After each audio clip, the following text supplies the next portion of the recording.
सो बच्चों, आज हम स्टार्ट करेंगे pair of linear equation of two variable. Linear equation होती क्या है? तो दो लीनियर इक्वेशन पढ़नी है हमको। तो आपने नाइन्थ क्लास में पढ़ा होगा, लीनियर इक्वेशन इस टाइप से होती हैं: A X plus B Y plus C equal to zero. ऐसी इक्वेशन जिनके अंदर दो वेरिएबल होते हैं, एक्स और वाई।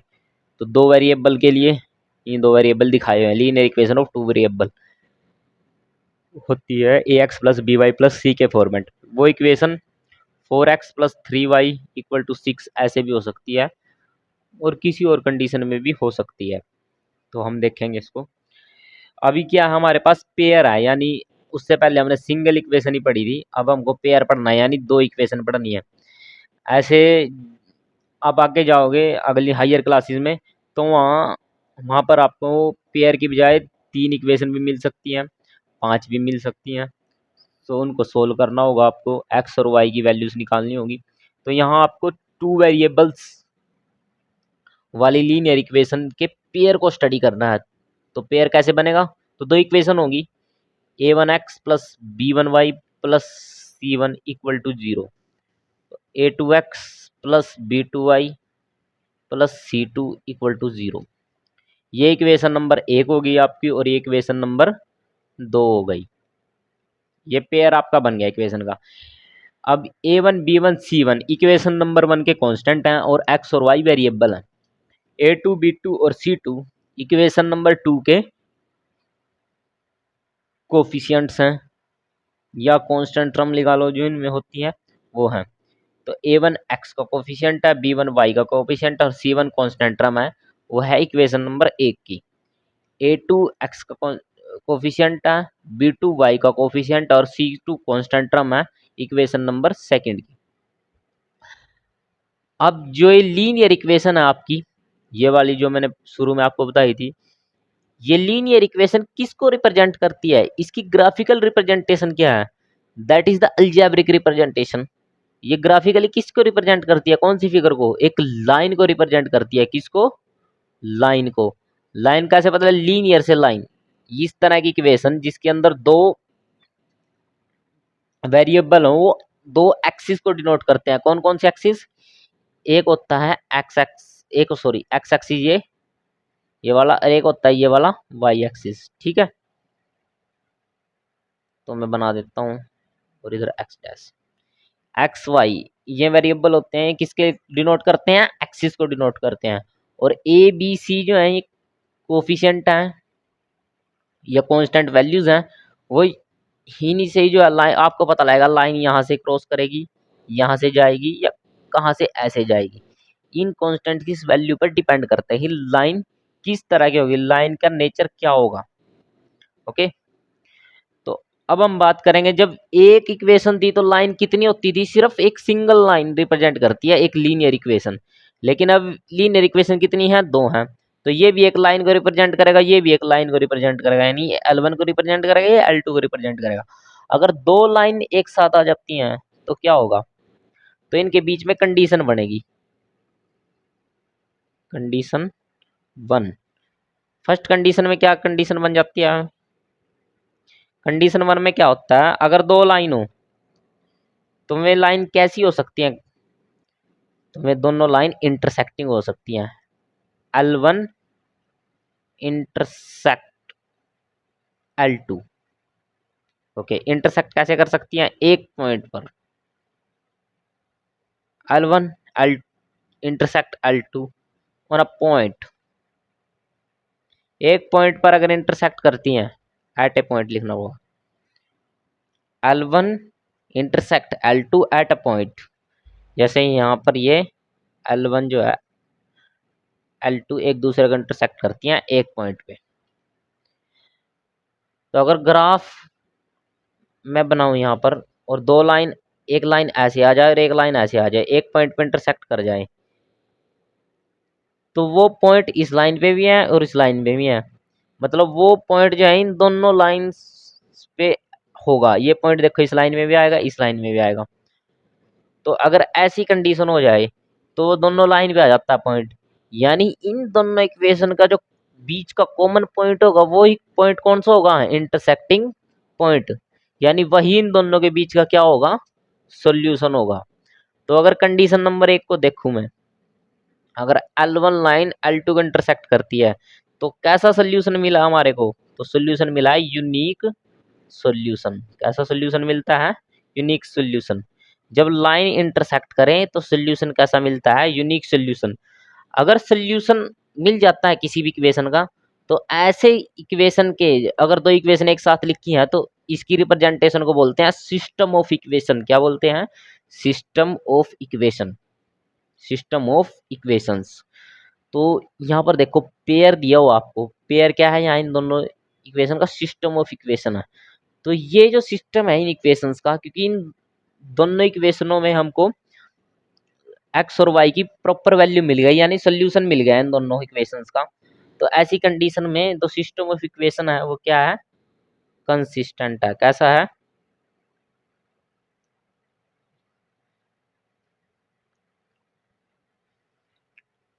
या आप बोल सकते हो equations, pair of equation is consistent, equations are consistent, या आप ऐसे लिख सकते हो system of equation is consistent.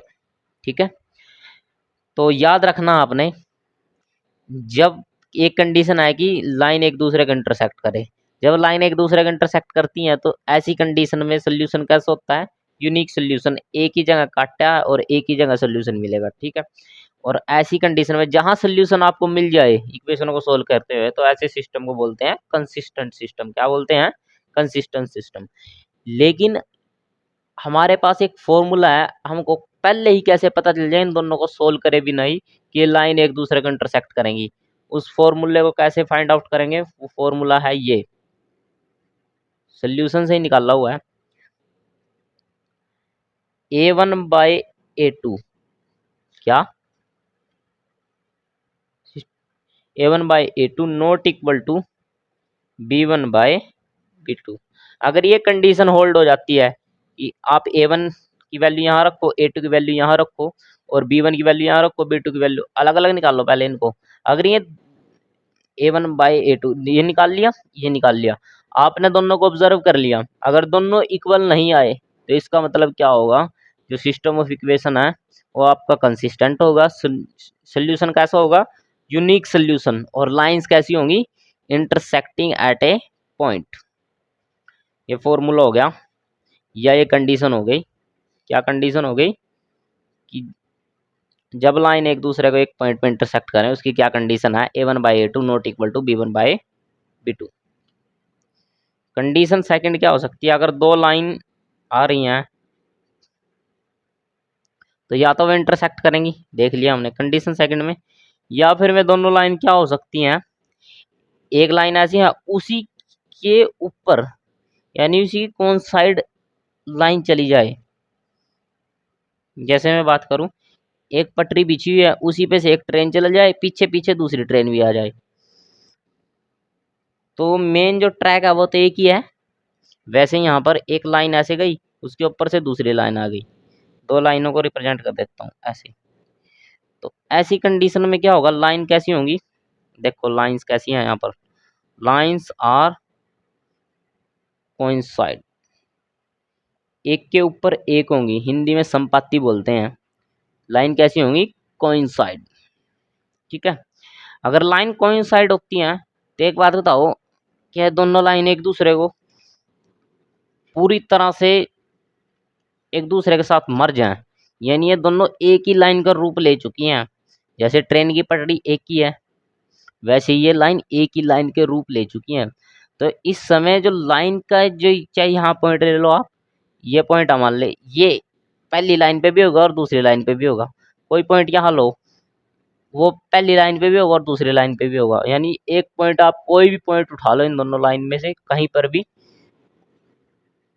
आप कोई भी पॉइंट उठा लो कहीं पर भी, पूरी लाइन से कोई भी पॉइंट उठा लो कहीं पर भी, वो हमेशा दोनों लाइन पे लाई करेगा। तो ऐसी कंडीशन में सोल्यूशन क्या होंगे, बहुत सारे हो सकते हैं, यहाँ यहाँ यहाँ सभी जगह होंगे सोल्यूशन। तो ऐसी कंडीशन में सोल्यूशन होंगे इनफाइनाइट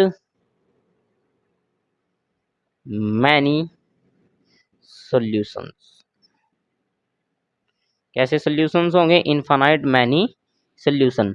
अगर सॉल्यूशन आ गए, मैंने कहा था अगर एक सॉल्यूशन भी आ गया तो सिस्टम ऑफ इक्वेशंस कंसिस्टेंट हो जाएगा। अब यहाँ पर तो बहुत सारे सॉल्यूशन आ गए, तो सिस्टम ऑफ इक्वेशन अब भी क्या हो जाएगा? कंसिस्टेंट। ठीक है, तो इसके लिए फॉर्मूला क्या है वो भी स्टडी कर लेते हैं। फॉर्मूला है इसके लिए A1 by A2 equal to B1 by B2 equal to C1 by C2। ठीक है, अब कंडीशन थर्ड, अगर दो लाइन आ रही होंगी तो क्या पॉसिबिलिटी है? या वे दोनों लाइन पैरेलल भी हो सकती हैं एक दूसरे के, और पैरेलल लाइन वो होती हैं जिनके बीच की जो डिस्टेंस है वो हमेशा सेम रहती है। जैसे ये दोनों लाइन देखो, इनके बीच की डिस्टेंस आप यहाँ मापो चाहे यहाँ माप लो, ये पैरेलल रहेंगी। ठीक है, वैसे ही हमने यहाँ ले लिया इसको, L1 लाइन है, ये L2 लाइन है, जिनके बीच की डिस्टेंस हमेशा सेम होती है, जो एक दूसरे को कहीं पर भी इंटरसेक्ट नहीं करती। तो अब बताओ यहाँ पर ऐसी कंडीशन में लाइंस कैसी होंगी? L1 parallel to L2 parallel हो अगर, तो सोल्यूशन होगा कोई? सोल्यूशन तब मिलता है जब लाइन एक दूसरे को इंटरसेक्ट करती हैं किसी फिक्स पॉइंट पर या बहुत सारे पॉइंट्स पर, कहीं भी, तब सोल्यूशन मिल जाता है। लेकिन यहाँ तो L1 L2 कभी इंटरसेक्ट करेंगे ही नहीं, तो सोल्यूशन मिलेगा? तो इसका मतलब क्या है? जब थर्ड कंडीशन है, जब लाइन पैरेलल होती है तो सोल्यूशन नहीं मिलता, तो ऐसी कंडीशन में सोल्यूशन है नहीं, तो नो सोल्यूशन। क्या है इसका answer? No solution.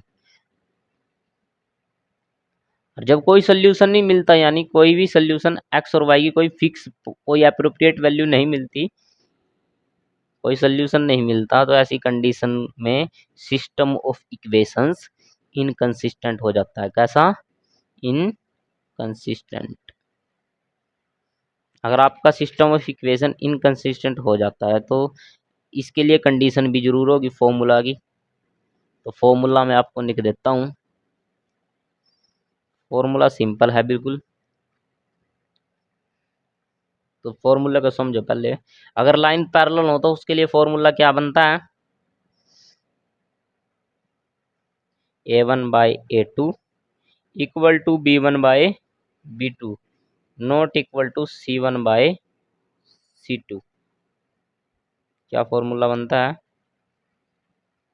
A1 by A2 equal to B1 by B2 not equal to C1 by C2। A1 by A2 equal है B1 बाय B2 के, इक्वल नहीं है C1 बाय C2 के। ठीक है, ये कंडीशन आ गई आपके पास। अब फर्स्ट कंडीशन में आपने क्या सीखा? अगर लाइन इंटरसेक्ट करती हैं, अगर A1 by A2 not equal to B1 by B2 हो तो लाइन कैसी है? इंटरसेक्ट करती हैं। अगर लाइन इंटरसेक्ट करती हैं तो सोल्यूशन कैसे होंगे? Unique solution. System of equation कैसा होगा? कंसिस्टेंट। कंडीशन नंबर 2 में अगर लाइन कोइंसाइड है, अगर आपका फॉर्मूला ये कहता है कि A1 बाई A2, आपने चेक किया, दोनों इक्वेशन को देख लिया, उनके कोफिशिएंट निकाल लिए, अगर A1 by A2 equal to B1 by B2 equal to C1 by C2 अगर आपको मिल गया तो लाइन कोइंसाइड होंगी, सोल्यूशन होंगे इनफाइनाइटली मैनी सोल्यूशन, और सिस्टम ऑफ इक्वेशन क्या होगा? कंसिस्टेंट। अब कंडीशन नंबर थर्ड बोलती है A1 by A2 equal to B1 by B2 not equal to C1 by C2 अगर मिल गया आपको तो ऐसी कंडीशन में कोई सोल्यूशन नहीं होगा इक्वेशन का, और सिस्टम ऑफ इक्वेशन इनकंसिस्टेंट होगा। अब इनके बेस पे जो कुछ क्वेश्चन है उनको हम करेंगे। बेसिकली वो क्वेश्चन आसान है, उनमें कोई ज़्यादा काम नहीं करना, और आगे फिर हम इक्वेशन फॉर्मेशन और इक्वेशन के सॉल्यूशंस ग्राफिकली फाइंड करेंगे इसी एक्सरसाइज में। फिर उसके बाद हम एलिमिनेशन मेथड सीखेंगे, और सॉरी एलिमिनेशन नहीं, पहले सब्स्टिट्यूशन मेथड और फिर एलिमिनेशन मेथड। ठीक है, अभी आप देख सकते हैं मैं नेक्स्ट जो कंसेप्ट आपको कराने जा रहा हूँ वो बहुत इजी है और थोड़ा आसान भी है, आपको समझना अच्छी तरह से। अभी मैं आपको स्टार्ट करवाता हूँ।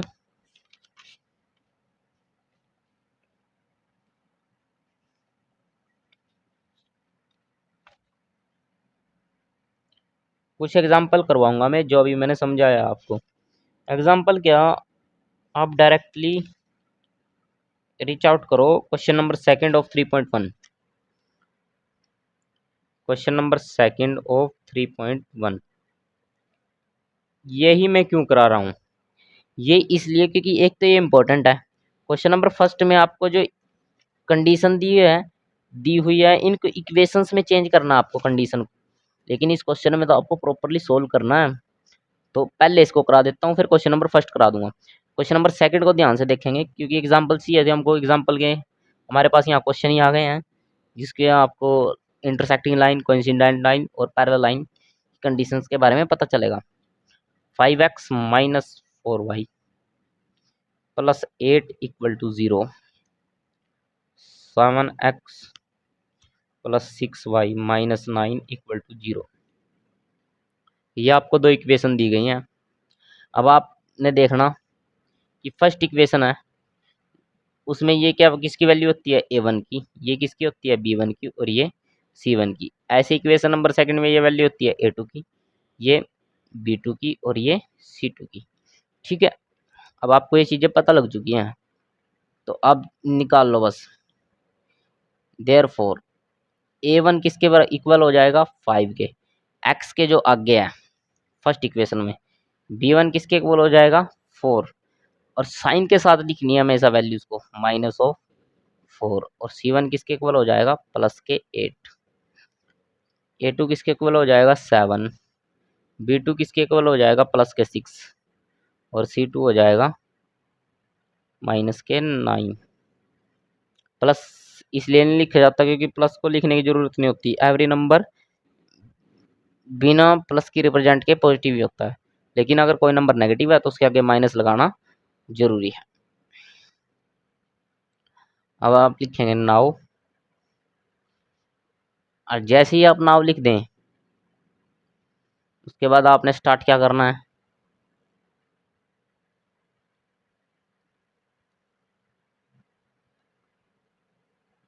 आपने लिख दिया नाउ। उसके बाद आपको निकालना है सबसे पहले a1 बाई a2। जैसे ही आप a1 बाई a2 निकाल लेंगे 5 बाई 7 आ जाएगा। सिमिलरली आपको निकालना है b1 बाई b2, वो आ जाएगा -4/6।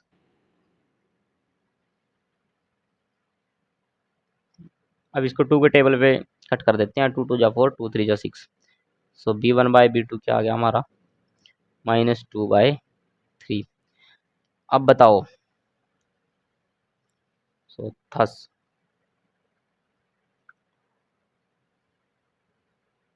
अब आप मेरे को ये बताओ कि यहाँ पर a1 बाई a2 क्या b1 बाई b2 के इक्वल आया? नहीं, ये अलग है और ये अलग है, इक्वल तो नहीं आया। a1 by a2 not equal to क्या आ गया b1 by b2। So therefore अगर ये कंडीशन होल्ड करती है a1 by a2 not equal to b1 by b2, तब क्या होता है हमारा जो इक्वेशन दी गई होती है उसमें लाइंस कैसी होती हैं, लाइंस होती हैं द लाइंस और इंटरसेक्टिंग, लाइंस ही पूछा है एट ए पॉइंट। ठीक है, पूछा लाइंस ही है और लाइंस का ही हमने आंसर दे दिया। दूसरी कंडीशन क्या थी, अगर लाइन इंटरसेक्टिंग है तो सोल्यूशन कैसा होगा यूनिक सोल्यूशन, कोई एक ही सोल्यूशन होगा वही यूनिक होगा। ठीक है, और तीसरा सिस्टम ऑफ इक्वेशन क्या होगा कंसिस्टेंट होगा। क्या होगा सिस्टम ऑफ इक्वेशन कंसिस्टेंट।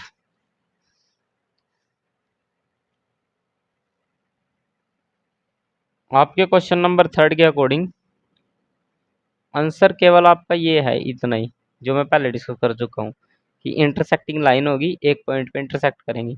लेकिन अगर इंटरसेक्टिंग लाइन आपको मिल जाती है तो उसका अगर मान लिया कहीं लाइन नहीं पूछी जाती, कहीं लाइन नहीं पूछी जाती है वहाँ पर सोल्यूशन पूछ लिए जाते हैं, कितने सोल्यूशन होंगे, तो आप बोल सकते हैं वहाँ यूनिक सोल्यूशन होंगे। कई बार सिस्टम ऑफ इक्वेशन पूछ लिया जाता है, वो कैसा होगा यहाँ पर, अगर सोल्यूशन एग्जिस्ट कर जाते हैं, सोल्यूशन मिल जाते हैं तो कंसिस्टेंट होगा। आगे हम बात करेंगे सेकंड क्वेश्चन की, वो बिल्कुल आसान है, इसमें 3 ही पार्ट हैं और तीनों को हम कंप्लीट कर देंगे अभी, ठीक है। तो तीनों पार्ट बिल्कुल सिंपल हैं। सेकंड पार्ट में अभी आपको बता देता हूँ। सेकंड पार्ट में क्या है, 9x plus 3y plus 12 equal to 0, 18x plus 6y plus 24 equal to 0। तो आप यहाँ से क्या फाइंड आउट कर पाएंगे, a1 क्या है, 9 है, b1 क्या है, ये 3 है, c1 क्या है, 12 है, a2 क्या है, 18, b2 क्या है, 6, c2 क्या है, 24, ठीक है। निकाल लिया आपने। अब आप क्या करोगे, 9, अभी आपको निकालना है a1 by a2, a1 by a2 निकालोगे तो 9 बाई 18, 9 वन जा 9, 9 टू 18, दैट इज 1 बाई 2। अब निकालोगे आप b1 बाई b2, जैसे आप b1 बाई b2 निकाल लोगे वो क्या आएगा, 3 बाई 6, 3 वन जा 3, 3 टू जा 6, दैट इज 1 बाई 2। ऐसे ही आप निकालोगे c1 by c2 equal to 12 by 24, 12 one जा 12, 2 जा 24, ये आंसर आ गया 1 बाई 2, ठीक है।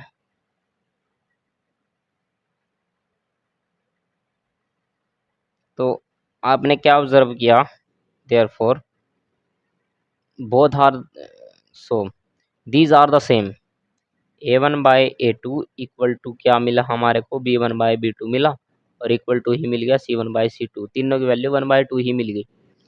तो कंडीशन होल्ड हो गई, क्या कंडीशन होल्ड हुई, a1 बाई a2 इक्वल है b1 बाई b2 के, इक्वल है c1 बाई c2 के। अगर ये कंडीशन होल्ड हो जाती है तो लाइंस कैसी होती हैं, so which implies that lines are coincide, coincide बोलिए, कॉन्सिडेंट बोल दो, लिखा जाता है, ठीक है। कॉन्सिडेंट शायद बोलते हैं, कॉन्सिडेंट एक ही बात है, लाइन संपत्ति होंगी, कॉन्सिडेंट या कॉन्साइड, ओके। अगर ये ऐसी हो जाती हैं तो सोल्यूशन कितने कैसे होंगे, इनफाइनाइट मैनी सोल्यूशन होंगे, अगर यह कंडीशन आपकी होल्ड हो जाती है, और साथ में जो सिस्टम ऑफ इक्वेशन क्या होगा, अब भी कंसिस्टेंट ही होगा। नेक्स्ट अगर हम बात करता हूँ थर्ड पार्ट की, 6x minus 3y plus 10 equal to 0, ठीक है। आगे है 2x minus y plus 9 equal to 0। तो यहाँ पर देखो a1 की वैल्यू है हमारी 6, b1 की वैल्यू है -3 ये वाली, और c1 की वैल्यू है आपकी प्लस के 10, a2 की वैल्यू है 2, b2 की वैल्यू है -1, और c2 की वैल्यू आपकी है 9। सो अब आप निकाल लोगे a1 बाई a2, वो क्या आ जाएगा 6 बाई 2, 2 3 जा 6 यानी क्या आएगा 3, b1 by b2 -3 bye minus के 1, माइनस माइनस कैंसिल हो जाएगा, ये आ जाएगा आपका 3। अब आप निकाल लोगे c1 बाय c2, अब आप क्या निकाल लोगे c1 बाय c2, c1 है 10 आपका, और C2 है 9। अब देखो A1 बाई आपको क्या मिला, अब A1 बाई A2 इक्वल मिल गया B1 बाई B2 के, लेकिन नहीं मिला इक्वल C1 बाई C2 के। तो ये कंडीशन किसके लिए है, देयरफॉर लाइंस आपकी कैसी हैं, लाइंस आर पैरेलल, लाइंस आपकी पैरेलल हैं। अगर लाइंस पैरेलल हो जाती हैं तो नो सोल्यूशन, कोई सोल्यूशन होता ही नहीं, एग्जिस्ट ही नहीं करता सोल्यूशन, एक्स वाई की कोई वैल्यू निकाल ही नहीं पाएंगे आप। और साथ में अगर सोल्यूशन एग्जिस्ट नहीं करता, सिस्टम ऑफ इक्वेशन होता है इनकंसिस्टेंट होता है। तो आज के लिए इतना ही। अगली एक्सरसाइज और अगला जो भी कंसेप्ट आपका जो इसमें रह रहा है वो भी, और अगली नेक्स्ट एक्सरसाइज भी, दोनों को एक साथ करेंगे। इसका क्वेश्चन नंबर 2 और 3 मोस्ट इंपॉर्टेंट है, और इससे रिलेटेड ही क्वेश्चन आपके आते हैं ज़्यादातर 3.1 से। इसको अच्छे से प्रिपेयर कर लेना एक्सटर्नल एग्जाम्पल के साथ भी।